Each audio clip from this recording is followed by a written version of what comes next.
Après 3 jours de repos, les joueurs du SCO ont repris l'entraînement aujourd'hui avec en ligne de mire la rencontre qui va les opposer samedi à Poissy pour le 7e tour de la Coupe de France.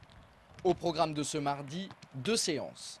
Ce matin, les hommes de Jean-Louis Garcia ont effectué plusieurs exercices avec ballon et cet après-midi, ils ont travaillé sur le plan physique.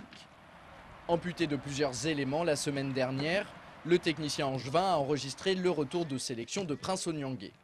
Par contre, il est toujours privé de Bruno Ekwelemanga qui devrait rentrer demain.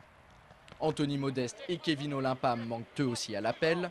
Ils sont actuellement retenus en équipe de France Espoir pour affronter la Slovénie ce soir dans le cadre des éliminatoires pour le championnat d'Europe prévu en 2011. Pour ce match très important, les 2 Angevins devraient être titulaires. Si l'on s'en tient au papier paru dans l'équipe hier, le sélectionneur des Bleuets, Éric Monbert, se compte visiblement sur eux pour terminer en tête du groupe 8 et ainsi se qualifier pour l'Euro.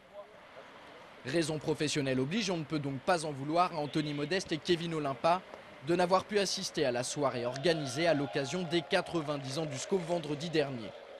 Pour cet événement exceptionnel, près de 3000 spectateurs s'étaient rassemblés dans les gradins de la salle Amphithéa pour vivre en direct le show animé par Hervé Matou et Darren Tulette. Un show où étaient également présents des figures et des légendes du football français, à l'image de Raymond Kopa, de Jean-Marc Guillou, d'Arsène Wenger ou encore de Steve Savidan. Un mélange de générations qui a participé au succès de cette cérémonie. C'est vrai que ce genre de truc, ça peut parfois ne pas prendre, quoi, parce que les jeunes, quand on leur parle du foot des années 50, 40, ouais, bof, c'est pas terrible. Les anciens, bon voilà. Donc, non, je trouve que franchement, ça a fonctionné au-delà de ce que j'espérais et de ce qu'on pouvait espérer. Ouais. En même temps, il ne pouvait pas en être autrement après la venue sur scène de Lucien Radiguat, gardien de l'équipe du SCO, championne de France amateur en 1943.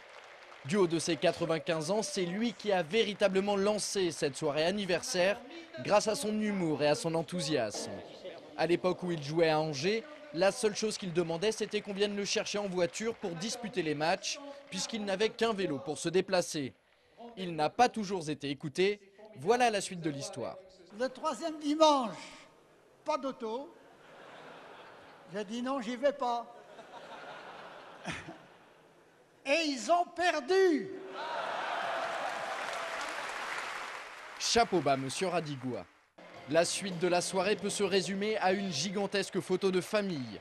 Pendant près de 2h30, les joueurs qui ont écrit l'histoire du club angevin se sont relayés sur scène pour recevoir des récompenses et raconter, grâce aux images d'archives, leurs anecdotes, leurs souvenirs.